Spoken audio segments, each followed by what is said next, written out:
auzu billahi min asheytaani rajim bismillahi rahmaani rahim wasalaatu wasalaamu ala ashrafil mursalin sayidina muhammadin wa ala alihi wa sahbi ajmain mbokk jullit ñuy seetaan ak ñuy teewlu fu waay ma nekk ci seen télévision alxadimiya ñoo leen di ziyaar dina wax asalaamaaleykum wa rahmatullahi wa barakaatuhu di jël ziyaar boobu nag di ci jël sëriñ Muntaqa xafisahullah wa raahu wa ajadahu mi nga xam ne mooy alxalifatul aam li tariqa al muridiya waaye tamit di siyaare sëriñ Omar mi nga xamante ni mooy xalifa sëriñ Mbàkke Buso di borom dëkk bi ñu nekk di Gédé Buso bu ngeen ñu gisee fi ñu teew nag ci commission bi ñuy wax lajna saqaafiya wala ilmiya bi Gédé mooy commission bi nga xam ne mooy yor wàllu culturel gi ak xam-xam ci Gédé bokk ci njabootu sëriñ Mbàkke Buso di faral di def ay waxtaani diine ak yeete ak jàngale yoo xamante ne nii lépp rek ngir dundal turaas bi nga xam ni moom mooy héritage bi nga xam ne moom la fi sëriñ Mbàkke Buso bàyyi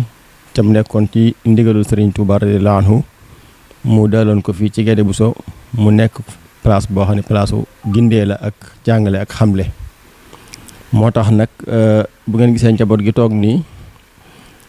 ñuy bëgg a def ab jataay boo xamante ni li ko waral rek mooy den ko tudd ci kanam waaye balaa booba tamit dañuy présenté ñi nga xam ne ñoo seq jataay bi ak li nga xam ne moom la ñuy jottali ko ci waxtaan wi boo xoolee kii ci sama ndijoor di sëriñ Cheikhouna Buso moom sëriñ Sidi Buso Mawlaaya moom sëriñ Mawlaaya Buso moom sëriñ Mbàkke Buso moom nag dinañu defal aw waxtaan ci thème yoo xamante ni dinaa wax ci kanam te loolu sax weesuwul rek lii ngeen yëg di ko gis muy daw fan yi muy xeeti ay image yoo xamante ne nii xëy na ñenn ñi ñu ngi koy firee nu ne ci loo xamante ne nii atteb shariha la boo xamante ne nii mu ngi am fi ci Gédé Buso ca yàgg fee am lool nga xam ne ëpp na téeméeri at depuis jamono yi nga xamante ni moom la sëriñ Tuubaa radiyallaahu anhu jëloon ndigal li jox ko sëriñ Mbàkke Buso mu koy def te mooy li ñuy wax dóori yoon ak yu mel noonu wala képp koo xamante ni xëy na dangaa def jàdd ci wàllu diine nga ñëw ci sa coobarewu ñu am lu diine wax ci yow ñu def ko ca ci wàllu atte yi suñu Cheikh naa dina ko gën a leeral suñu Cheikh naa bu duggee ci thème bi dinañu leeralal lan mooy histoire bi ci li nga xam ni mooy pratique boobu yi nga gis ñu koy def Gédé te mooy duma yi nga xamante ni xëy na ñenn ñi ñu ngi koy wax fu mu jóge ak fu mu bànqaasoo ba egsi ak lan moo ci jotale waa Gédé ak sëñ Mbàkke Buso ba tax ñu ko fiy def ba léegi ba njaboot gi di ay sët ak sëtaat yor ko di ko continuer histoire bi daal dina ci ñëw waaye tamit dina leeral ci biir loolu atteb shariha al islamiya man na boog taxawaay bi nga xam ne moom la shariha al islamiya am ak lan la ci shariha dogal ci nit ku di jàddu yoon lan la shariha wax ñu war ko koo def ak nuñ koy defee ak defin wa ak charte yi nekk ci biir ci lu gàtt xëy na su ko defee nag sëriñ Sidi Buso mi jàkkaarlu dend ak man sama càmmooñ moom sëriñ Gédé Buso moom sëriñ Njaaña Buso moom sëriñ Mbàkke Buso dina def benn analyse boo xamante ne nii ci langue français la koy def ngir xëy na jàkkaarloog ñi nga xam ni ña ngi ca am luñ cay wax ngir mu tontu ca tontu yoo xamante ne nii dina dal xel kon moom ab analyse lay def ci li nga xam ni mooy xew-xew bi nga xam ni moom la ñu tax ñuy waxtaane ca xew-xew bi moom laa wax léegi mooy dóor yi nga xamante ne nii ñu ngi koy def fi ci Gédé Buso ci koo xam ne dafa jàddu yoon ca ñëw ci coobarewoom ni nañ ma duma ci duma yi lan moo ca nekk ca biir est-ce que luy lor doomu aadama la wala dañ koy teg ci shariha wala boog dañoo nekk ñoo xam ne dañoo làqatu seen gox rek di def jëfandikoo seen doole ca teguñu ko fenn ak lañ ca biir daal suñu Cheikh ak suñu Sidi ñoom dañ ko leeral kon bala ñoo guddal dañ leen di bàyyee kàddu gi ñu leeral yooyu yi nga xam ne nekk na ca ndax dafa mel ni yëf yi xaw naa tisaaroo ci li ñuy wax jumtukaay yi ca commentaire yi xaw na cee bari am na ñoo xam ne umpale nañ mbir mi am na ñoo xamante tamit xëy na daa am loo xam ne moo ne ca ginnaaw luñ ci bëgg loolu lépp xëy na dina feeñ ci jotaay bi suñ paree ci loolu lépp nag suñu aboo mi nga xam ne moom suñu Sidi Buso Mawlaaya moom suñu Mbàkke Buso moom tamit dina ci def benn xatma wala boog benn xitaam boo xamante ne ni dafay tënk lim dégg ci jotaay bi kon dama doon ubbee rek suñu Cheikhouna kon kàddu gaangoog nga jël kàddu gi leeral point yi nga xam ne wax nañ junj nañ ko léegi ci taxawaayu shariha ci mbir mi ak histoire bi nga xamante ni moom la fi déparé ak loo ci mën a doon daal ci biir ak lu mën a jëmmal jataay bi bisimilah. bismillahi irrahmani irrahim alhamdulillahi rabbil alamin wasalaatu wasalaamu ala ashrafi al anbiyaai wal mursalin sayidina wa mawlana muhammadin al amin wa ala alihi wa sahbihi wa xadimihi wa ummatihi wa sallama taslima jërëjëf sëñ Cherif ci laltaay gu am solo gi nga xamante ne si def nga ko mbir mi nag comme ni nga ko waxee rek fan yi mel na ne coow li bari na lool jëm ci li fi xewoon te mu doon loo xam ne ñi fi dëkk ak ñi xam te yàgg Tuuba jàppewuñ ko muy dara waaye xaj na comme day doog a fés ci ay film ak yu demee noonu filmé moo tax coow li bari waaye lu yàgg-yàgg la loo xam ne du ma wax ne mébétu sëñ Tuuba la sax waaye njëkk bala ma agsi ci loolu dama naan lislaam moo ko santaane sunu borom subhanahu wa taala moo wax ci alquran ne azaniyatu wazani fajlidu kulla waxidin minhuma miata jaldati wala taaxufkum bihima rafatun fi dinillah in kuntum tuminuna billahi wal yawmil axir wala yashhad adabahuma taifatu min almuminin loolu mooy ki nga xamante ne si dafa doon def jëf jooju moo xam góor ga la wala jigéen gi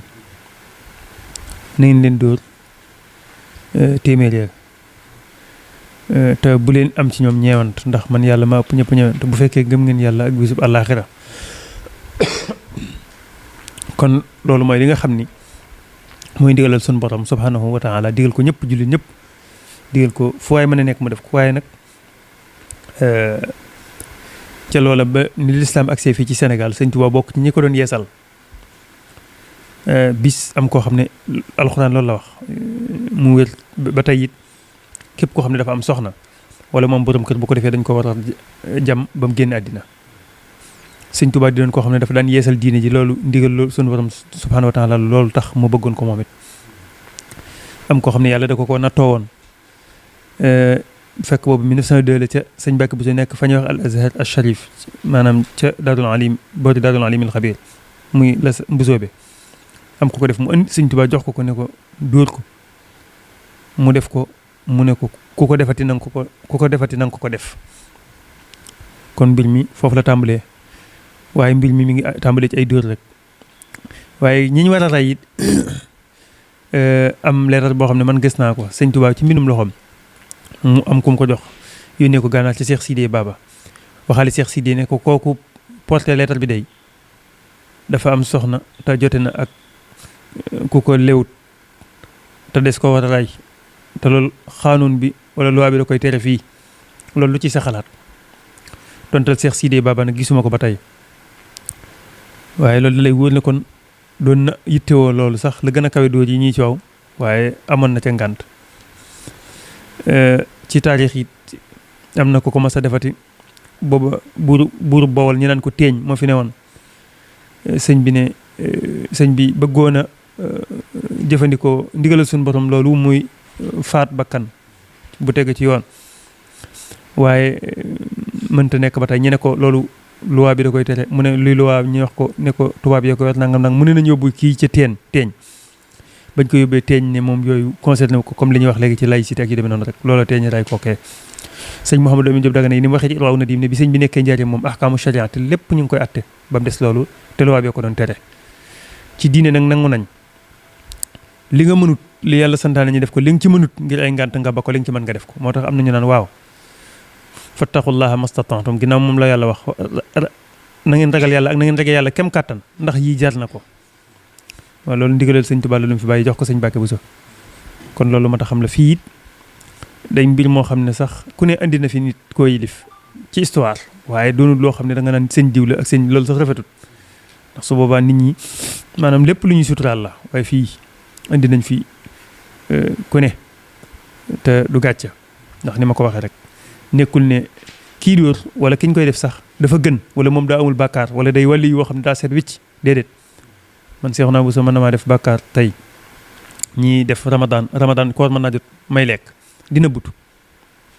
waaye na ma yàlla waxee ne ma saafaraa ko noonu bàkkaar bi fare ko noonu day loo xam ne maag sama diggante sama borom rek la kenn du ko gis mën na maa jëw nit muy bàkkaar bu rëy man Seexuna Buso ba tey lañ ca wax muy ma dem ca borom ne ko maa la waxoon nangam baal ma bu fekkee jàpp nga ne loolu du yàq sama diggante ak moom du ko lañ ca teg sanction yañ ca teg day loo xam ne su ma ko defee sama diggante ak sama borom rek la ak loolu su ma ajiwul màkk noonu su ma bañee joxe asaka noonu yooyu yëpp ay bàkkaar la yoo xam ne mën nga ko bañ a def ba noppi ñi di ko réparé te kenn du ko yëg xaj na yàlla moo def bii ki ko yàlla natoo niñ koy saafara nag faawu ñëpp yëg ko loolu rek la waaye nekkul ni ki koy teg sanction yi sax da koo gën wala moom daa toog naan man am ma bàkkaar ku ko def na kaay ma dindi bàkkaaram ñëpp am bàkkaar te du gàcce it dikk ñi koy dindi du gàcce ndax yonent bi sallallahu alayhi wasallam comme ni nga ko xamee sëñ Sérif am na ñu ko doon dindil ba mu noppee dane seen tuub gi addina bépp xaj nañ ci wala madina gépp xaj nañ ci moo tax soxna soosu nga gis ak lii ko dal ak kii ko filmé ak ni mu ko tasaaree ak ni mu naqaree addina bépp li ñuy rafet njort mooy tuubam googu moom it mënees na ko yëgal ci tuub yooyu ne addina bépp xaj nañ ci kon yàlla na ko yàlla jégal te jégal ñun ñëpp dëgg la nag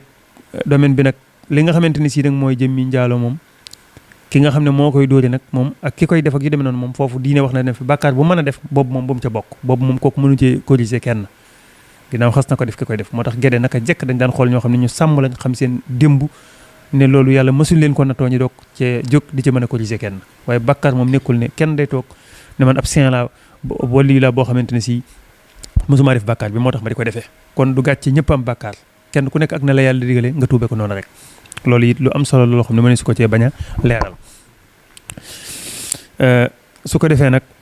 comme ni nga ko waxee sëñ Sérif ba tey yaakaar naa ne léegi loolu am na léegi film bi ba tey li muy metti ñu bari danañu ko mën a jéggal ndax amatul lu nit di def te nit mënu koo filmer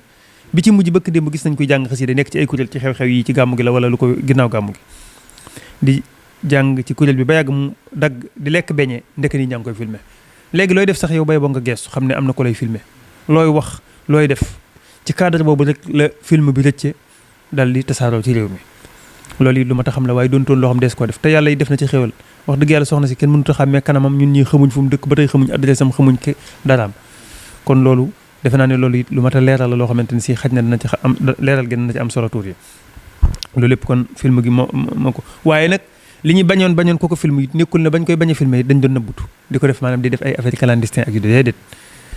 réew mi yëpp yëgoon nañ ko état bi mu ne su fee def lu rëy loolu te yëgu ko woon ñu xamul rek tamit doog a dugg ci seen bopp ñoo teg ne nangam ak yu demee noonu kon loolu it lu mat a leeral la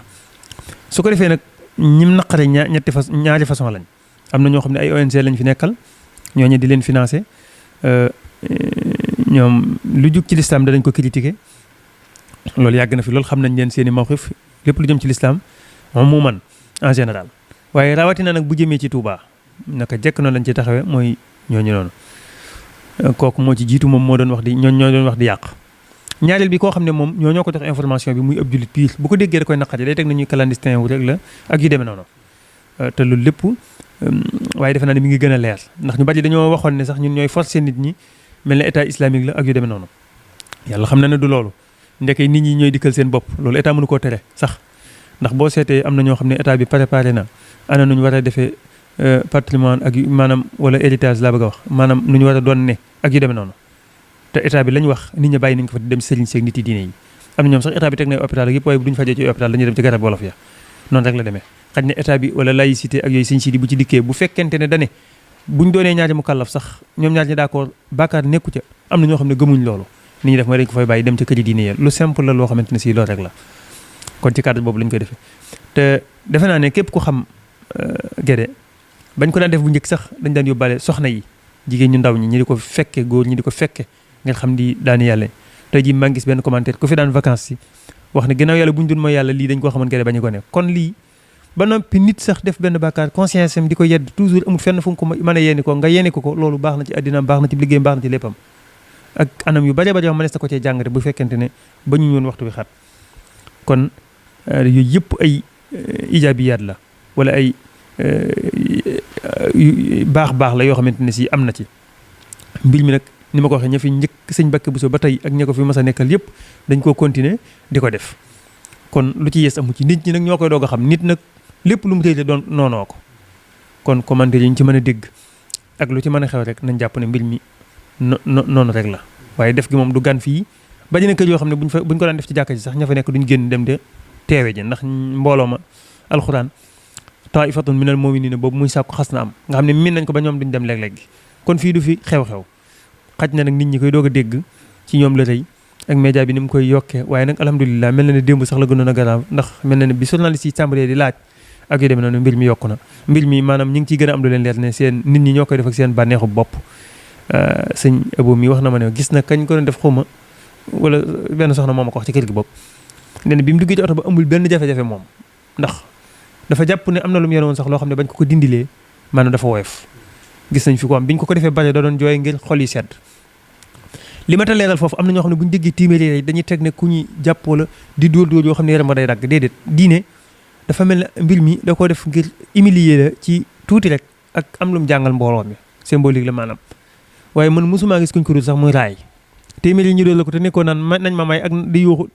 ndax niñ koy defee ni nga yëkkatee sa loxo bëgguñ sax sa poqutaan feeñ da nga naan nii rek muy dal yar bañ koy defee it boo ko gisoon lu dijj la loo xamante ne si amutul ñagas melut na prise kon loolu lépp lu ci mat a xam la su ko defee nag am na ay yeneen détails waaye defe naa ne fukki minutes yi mat na ay dafa jege woon waaja dafa jege woon kami dóor ay yooyu moom daanaka yàlla def na mën na wax ne wax dëgg yàlla tontu nañ ca lu bari bari loolu nekkut xam naa niñ ko filmé rek la ndax état islamique lañ nekk ak nekkuñ ko ku ne xam ne ne fii duñ état islamique état laïque la waaye ku ne xam ne ne Touba am na statut spécial te loolu ay Vatican nag ñëpp réew yi nekk seen i doom mën nañ leen a bañ a atte ñi mel ne ku am seen indépendance te fekk loolu ñëpp a ko nangu ndax na mel ne Touba loolu am na ko te gedda ci Touba la ak yeneen yoo xam ne xaj na yooyu moom defe naa ne ñu koy laaj xaj na danañ am lu leen ci leer defe naa ne mën nañoo yemani foofu ba ci kanam kon jërëjëf sëriñ Cheikhouna dafa mel ni dugg nga ci point yi am solo ndax leer na ni kon ndigal la loo xam ne ginnaaw bi ko sariya islaam yi diglee ci wàllu kilifteef sëriñ Touba bi nga xam ne moo nekkoon kilifa sëriñ Mbacke Bousso moo yeesalaat ndigal li jox ko 1902 nga wax ca Lasar ca Ndaam mu commencé di ko pratique foofu nga xam ne sabab bi dëgg-dëgg mu ngi ñëkk bàyyi ko ci ndigal loo xam ne sëriñ Touba moo yebal wax sëriñ Mbacke Bousso ni ko kooku yi da nga ko def ci moom loolu te bu amatee nga koy continuer di ko def kon loolu lu war a leer la mooy ndigalul Serigne Touba radiyallahu anhu ndigal nag yaakaar naa ni ñun en tant que ay murid ndigal Serigne Touba moom kenn mënut a tax ñu bàyyi ko loolu moo tax njaboot gi continuer di ko def ba léegi leeral nga lu am solo tamit mooy diine ni mu ko waxee ak ni mu ko kii nga xam ni sart yooyu ba léegi moom la ñuy sàmmoonteel fii ci Guédé ci dóorin waag ci nañ koy defee yu ak sutura gaag yooyu yëpp dafa naa ne sax yu ci ëpp ginnaaw maxrib ginnaaw timis wala gotey timis ba xam ne xaw a lëndëm tuuti ci lañ koy def te mel naa ni tamit même buñ paree tamit ki nga xam ni moom lañ doon dóor nit ñëpp dañuy toog ak diir bàyyi ko mu génn ba dem ngir bañ koo xàmmee rek ak charte ya sariya islam wax lépp bañ a jege jigéen géeg yooyu yëpp dafa mel ni kon noonu la demee li ci ëppaat solo mooy coobareewu nga xam ñi analyse dañ ci ñëw nga xam nit ki moo ñëwal boo xam ngir am na lu mu yëg ci xolam bëgg loola deñ waaye tamit xëy na dina ñëw ci biir question yi mooy dafa mel ni ci wàllu ki nga xam ne njaaloo na rek wala yu mel noonu te fekk sengewu wut moom lañ koy def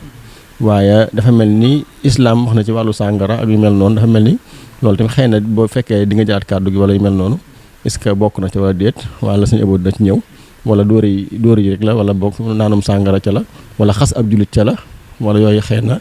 bokku ca nga xamante ni dóor yi njaaloo rek lañ doon def fii Guédé loolu lépp dinañu gën a leer waaye suñ siidi kon nga ñëw ci analyse bi nga xamante ni di nga ko def bi loxal français ak loolu mën a dégg ci jotaay bi nga dolli ko ci. أعوذ بالله من الشيطان الرجيم بسم الله الرحمن الرحيم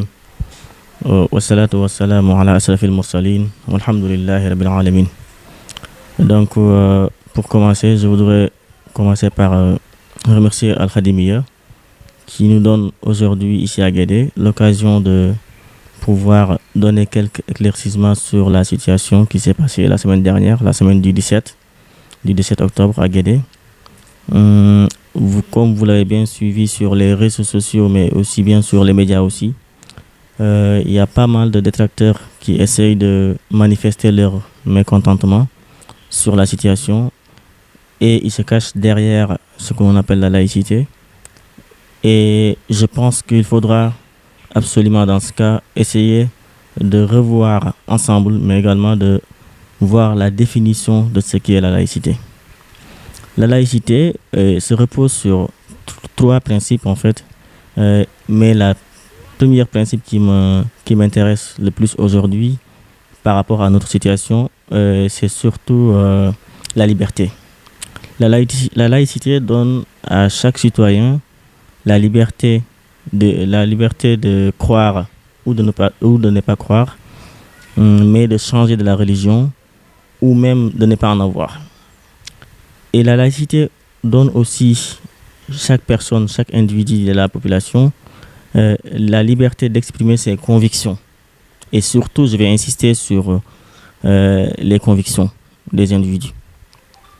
Si aujourd'hui on voit des personnes dire que c'est pas du tout, c'est malhonnête ce qui s'est passé la semaine dernière, c'est quelque chose de malhonnête et de quelque chose qui est contre l'humanité, pour leur répondre, tout d'abord, on va poser une question qui est assez simple. Ils ont un problème avec l'islam. Si c'est le cas, ils n'ont qu'à le dire publiquement. Ou s'ils ont un problème avec le principe de l'islam,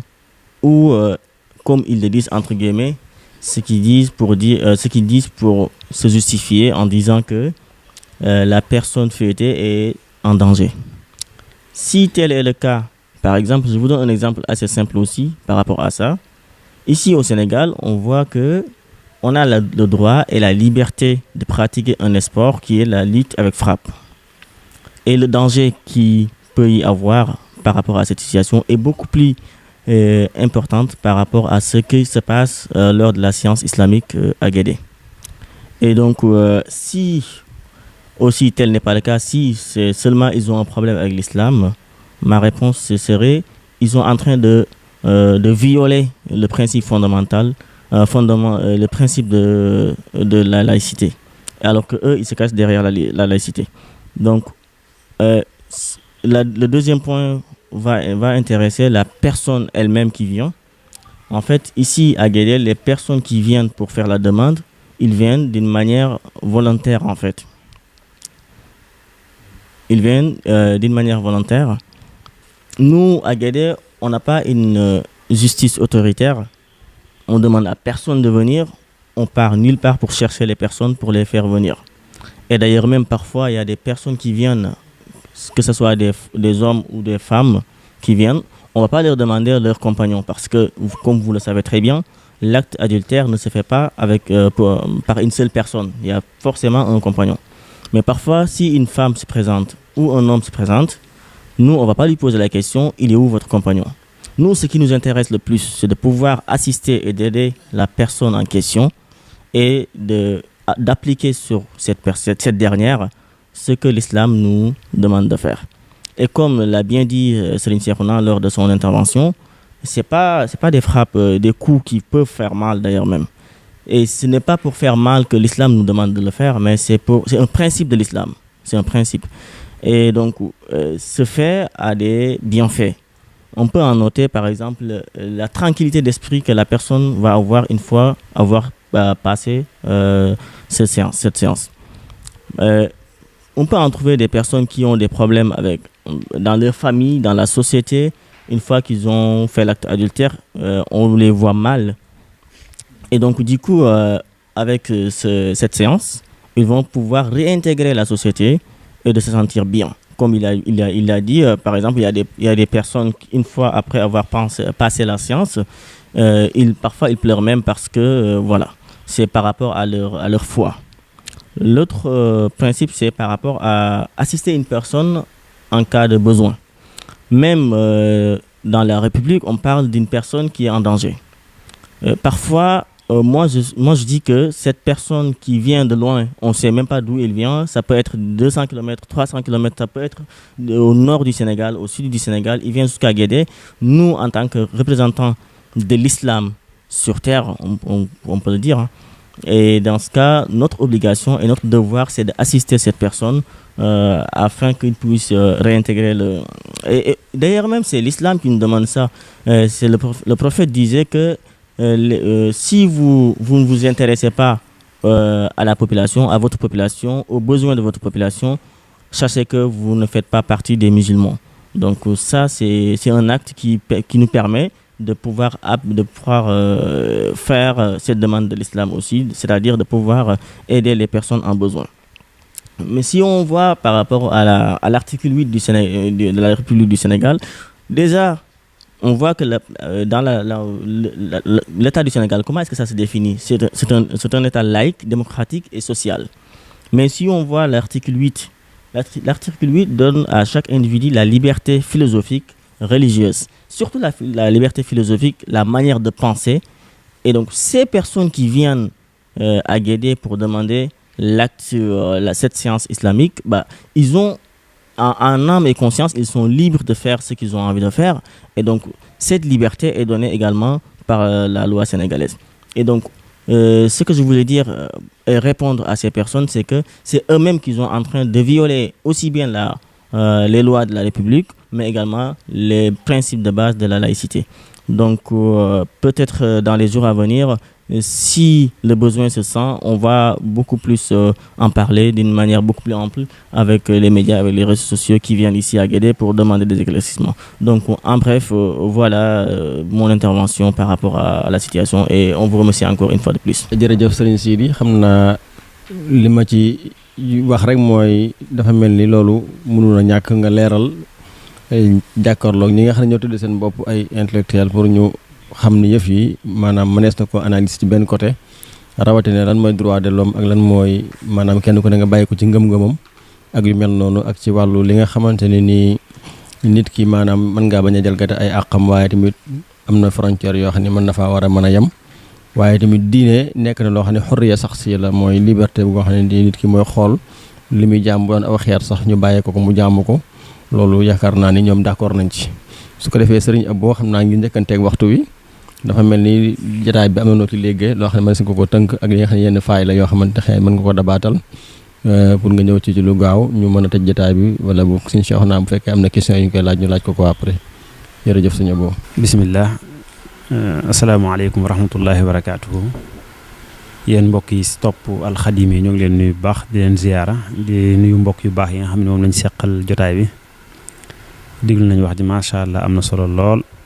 xanaa liñ ci teg rek du am solo waaye fekk ne de bu ñu joxee kàddu gi rek mënut a ñàkk ñu yokk ci jërëjëf mbokk yi suñu seexu naa ci wax ju am solo ji ak suñu Sharif ak suñu Sidi xanaa li ñuy wax rek dañuy wax ni wax jom boo seetloo li gën a def day mbir moo xam ne nii lu dëppoog lislaam la ni ko suñu seexu naa waxee ndax indi na fi ko alxuraan teg indi ba tey nekk ni loo xam ne naka jekk daan na fi am ci jamono Sëriñ Tuubaa rawatina bii nga xam ne mën nañ ko te mooy dóor ki nga xam ne dafa toggoog bàkkaar boo xam ne dóor gi mën na kaa wàcc wax na tamit yi nga xam ne mënuñu ko te loolu yàgg la ñi ci doon jéem a defi pexe te mënuñu kaa def wax nañ la tax defuñu waaye suñu amee pexe rek ci mën a def yeneen yi te mooy xëy na jël bakkan wala yeneen xëy na boobaa lislaam maye na ko waaye jamono yi ñu toll ak jamono yi ba ci jamono yi Sëriñ Tuubaa ba ci jamono yi Sëriñ Mbàkke Buso kon day wane ni loolu mënut woon a nekk wax ci lu am solo nag xissa bi nga xamante ni Sëriñ Tuubaa seq na ko Cheikh Sidiya nga xam ne tamit mënees na ci jàngat bu baax wane ni maanaam liñ ciy dégg rek mooy ni lislaam buñ mënul lépp dañuy xool lañ man ñu di ko def lañ mënul tamit waruñoo yoo xam ne rek mënuñu waaye tamit buñ gisee foo xam ne jàpp nañ ni mën nañ ko war nañu mën a toxal foofu ñu def ko fa kon xëy na Sëriñ Tuubaa foofu doon def benn ijtihaad boo xam ne nii daa bëggoon a toxal xukum bi jëlee ko Sénégal yóbbu ko Mauritanie jàpp na ni foofu moo gën a mën a doxal lislaam ndax bañ nañ ko sax ñu al jumhuri al islami la ñuy wax beneen bi tamit bi am ci diggante sëñ bi ak Teeñ Tanoor ba tey loolu day wane ni Teeñ Tanoor ndegam buur la woon xëy na amoon na sañ-sañ boo xam ni sëñ bi amu ko woon sëñ bi tamit defaat na foofu beneen jéem wane ni lii xëy na mënees na kaa def biir Sénégal kon loolu lépp dañ ciy dégg ni li ngay def amul lenn loo xam ne nii lu dëppoog lu wuteeg njàngaleem lislaam la wala njàngaleem Sëriñ Tuubaa wala njàngaleem aaday dëkk bi wala cosaanul dëkk bi kon day mel ni wax ji bari na lool waaye ba tey liñ ci mën a jàngite lépp rek mooy day wane ni mag ñi seen teg tànk guñ tegoon tànk ci charia al islamiya gu wér di ko dox ak di ko dund ak di ko jéem a saxal ci nit ñi ba nga xamante ni day nekk loo xam ne moo ñuy àtte di dox suñu digganteeg nit ñi di dox suñu digganteeg dunduk bis bi lan lu nekk luñ def lu at wuuteeg lislaam ñu xool la ci àtte bi lislaam ba wax ñu teg ko def bi ci topp rek mooy liñ wax kenn ku nekk xam ne loo xam ni Sëriñ Mbàkke Buso kenn ku nekk xam ne moo ngi sanc dëkkam bi ñu wax Al Azhar 1902 nga xam ne foofu la ko tàmbale woon nga xam ne téeméeri at yi moom mat na bay bëgg a mat téeméeri at ak ñaar fukk yi mat na loo xam ne moo ngi ko doon def dem ba am téeméeri at ak ñaar fukk nit ñi door koo xam kon day wane ni loolu nëbb gi ñu nëbboon mbir mi moo tax nit ñi xamuñu ko woon te sutura si nga xam ne lislaam moom la wax te moom rek la ndax kenn nag xam na ni ku julleewul timis wala gee ci jàkka ja sax mënoo yëg ni ñoo ngi door kenn ndax suñu jullee pare la ñuy wax ni am na kuñ bëgg a teggil ab àtte ci moom ci lislaam ña ko fekk julli gi rek ñoo fekk ko ngir seede si lislaam wax kon loolu nekkul ni dañoo jugoon ngir di ko yéene loo xam ne ñoo ngi koy def téeméer at ak ñaar fukk ba tey mu door a feeñ kon loolu day wane ni ba tey gede wàcc ñu benn njàngale lislaam ci jéem kaa siiwal wala jéem kaa wili pande ki nga xam ne moo ko doon def ci bi ma ciy mujjal nag mooy lan lañ ci mën a jànge mooy damay gis ni rek man mbir mi ma des na ci jàng lu baree bari bokk na ci day mel yàlla sunu borom dafa dikk ba ci jamono ji nga xamante ni xëy na bàkkaar bi dafa gën a tasaaroo dafa gën a bari mu tasaare benn vidéo boo xam ne ñu bari xam nañ ko ci ndax diggante boobaak léegi ñu ngi fi dooraat te ñooñu xëy na loolu lañ gis xam ni kon Guédé ña ngi ko fay def ñëw def ko fi kon tasaaroo gi nga xam ne moom la vidéo bi tasaaroo xëy na ma des naa wax ni am na lor ci kiñ ko doon def wala jàpp nañ am na lor waaye ma des naa jàpp ni tey njariñ la ci jullit ñi njariñ la ci ñaari côté day wane ni njàngaleem lislaam ñoo ngi koy jéem a def fii ci Touba ni ko Sëriñ Touba santaane woon Sëriñ Mbàkke Buso waaye day wane ni ba tey lislaam lu mu tumuranke am na ñu fi taxaw ñoo xam ne ñoo ngi góorgóorlu di xool seen kem kàttan la nga xam ne mën nañ kaa doxal ci lislaam ñu di ko doxal te mooy suñu kilifa yi nga xam ne ñoo ngi nekk ci dëkk bi tàmbalee ko Sëriñ Omar mi nga xam ne moo fi nekkal Sëriñ Mbàkke Buso loolu kenn ku nekk xam na ni yitte la ciy def bañ koy dóor keroog ak ñi fi taxaw ñëpp mooy taxawal boppam def ca lam ci man noppi jël waaraate bi la ca topp lépp la ca lislaam digal nga xam ne lu ñu yàgg def la ci Guédé kon ci loolu lépp day mel ni ndamul yoonu murid la ndamul Cheikh Ahmadou Bamba la ndamul Sëriñ Mbàkke Buso la ndax yaakaar naa ne lii buñu demee ba ñu Sénégal ñaari réew rek ñaari dëkk rek ka fi def kon loolu day wane ni loo xam ni la lu am solo loo xam ni waruñu ko sax di ko jéem a soofantal waaye dafa war a nekk loo xam ne jullit ñi dañ kaa war a jàpp ni dafa nekk loo xam ni ñun ñoo ko moom suñ donal loo xam ni lu mat a téye la lu mat a gaar la yeneen penc yi nga xam ne sax amu fa dañoo war a jéem a roy ci Guédé am ko ndax kenn nekk xam nañu bàkkaar bii ñuy wax keroog ki ñu fi mujj a dóor sama gis ko boo gisee da nga xam ne kon bàkkaar bu tasaaroo la ci jamono ji ndax ay xale sax da ciy am toll kon loolu kon nit ñi li ñu war def mooy dolloo njukkal waa Guédé dolloo njukkal Sëriñ Touba mi nga xam ne moo fi doon saxal àtte boobu waaye waruñu ko gis ni sax lépp luñ ci wax la ca baax moo ëpp la ca lañ ca mën a wax fuuf ci loo xam ne ni jàpp nañ ni jaarul yoon te falilaahi alhamdu mbokk yi tontu nañ ko la fa jaaroon lépp jaar na yoon ci ni ko lislaam digle amul lenn loo xam ni ñi ko teewoon mën na sa caa wax ni li wute nag njàngalee lislaam kon mbir mi daal man sant yàlla laa ci gis gën a feddliwaat taxawaay yi gën a dëgëralaat mbir mi te xam ni mag ñi moom ci liñ nekkoon lu leer la te luñ xam la te lii ñi dund barki dem ba mu indi coow lii lépp wane na ko kon Sëriñ Cherif xam naa dañuy gàttal foofu rek di wax asalaamaaleykum wa rahmatullahi wa barakaatu. macha allah xam naa dañ ci ñëwaat ci yenn émission ndax am na ay questions yu bari yoo xam ne bëgg naa koo laaj Sëriñ Cheikhouna waaye comme jotaay bi daa tënku ci waxtu li ma ciy tënk rek mooy ixlaas dafa am solo mooy sellal ndax li nga wax loo ëpp na téeméer ak ñaar fukk ñu waa Guédé di ko def ci ndigalul Sëriñ Touba Sëriñ Mbàkke Buso di ko def ba gisatuñ ko ak njabootam di ak doomam yi jonjoog moom doom yi direct yi di ko def ba gisatuñ leen ay sëtam di ko def ak ba àgg ci sëtaat yi ñu téye ko ba jamono ji mu jekk-jekk di fëllu di ñu koy am ñeneen ñoo xam ne ñu ngi ci biir Sénégal xamuñu ko woon ba tax xëy na ñoom ñu bëgg koo firee neneen waaye li ci jàngat bu am solo bi nga ci def mooy samara tayiba bi nga xamante ni Sëriñ Touba da ko basra fii da ko jëmbatoon fii ci Guédé ni mu amee acte ak ni mu meññete ba nga xamante ne nii mel na ni siiwal gi comme ni nga ko waxee am na naaxee ijaabiya boo xamante ni vidéo bi nga xam ne dafa rëcc ci kenn def ko rek te xëy na sax jublu maanaam ñi ko taxawee jubluwuñu woon vidéo waaye daa am ku comme ni mu amee ci lépp rek ni ko Sëriñ Cheikhouna waxee waaye xoolal li mu jur ci njariñ ndax ginnaaw bi sax dafa mel nit ñi sax dañoo mer ci compteur gi ndax am ñoo xam ne ñëwal seen bopp far di ko maanaam ñëwaat ci ginnaaw bi nga xam ne ragaluñu sax waaye dañoo ñëwaat def lu ko ba démb rek yaakaar naa ne am na ku ñëwoon doon dóor ñu koy duuma kon loolu lu am solo la loolu lépp sellal moo ko mayee waaye Sëriñ Touba dafa mel ni jéem na kéemtalaay kattan li mu man ci comme ni nga ko junjee mooy su mënul lépp te mu def la man mooy duma yi nga xam ne jéem na sax jéem a dox ci tawasut sëñ Cheikh Sidiya wax ak colonial bi ñu ba xam den ko nangu mooy bu àggee ca rey ak déet waaye xëy na loolu amoon na jafe-jafe ba tax ñu xool la nga xam ni moom mooy lu déggu doomu li te mooy duma gi ñu ko doon jëfandikoo kon Guédé symbole la ci islam symbole la ci yoonu murit symbole la ci ndigalu Sëriñ Touba waaye symbole la ni Sëriñ Mbàkke Buso comme ni ko Sëriñ Touba ju ñëwoon rek xataata ku ne imaamal jiili loolu dafa feeñ lool ci ay doxalinam ci léppam di tan sant alxadim yi nga xam ne moo ko ànd ak ñun ci émission yu am solo di sant Sëriñ Sidi ci taxlil bu am solo mooy analyse bu am solo bi mu def Sëriñ Cheikhouna ci kàddu yi nga xam ne kenn doyulut Sëriñ Abo wax dëgg yàlla li nga ci idaafa am na solo lool kon ñu ngi yëkkati jotaay bi di ñaan yàlla subhanahu wa ta'ala mu dolli ñu sutura dolli xéewal te nit ñi jéem a xam ne diine li Yonent bi sallallahu alayhi wa sallam waxoon ni islam dafa commencé nekk xariban wa sayaudu xariban fa tuubaa lil xurabaa àgg na ci bi ku yor sa diine da nga mel ni ku ngëpp ab maanaam aw xal dafa mel loolu rek moo feeñ mooy am na ñoo xam ne war nañoo bàyyi xel ni yawmul xisaab am na te ëllëg am na te lépp looy wax loo xamante ni gëmoo ko ay intérêt personnel moo tax nga koy wax tax nga attaqué diine na nga xam ni sa digg ak yàlla subhaanahu wa taala ëllëg kon loolu lañ ci wax di ñaanal ñëpp jàmm ak xéwal di sant sëriñ Muntaxa mi nga xamante ne ni moo jiite yoonu murit ci lépp ci ndigalam ak ndigalu sëriñ Omar mi nga xam ne mooy xalifa sëriñ Mbàkke Buso di ñaan yàlla subhaanahu bu dëgëral leen doon leen tawfiix ba naa lañu naal fii ci dëkk bi rek ñu àggale ko ci anam yu gaa rafet wa axiru daxwaana an alhamdulillahi rabbil alamin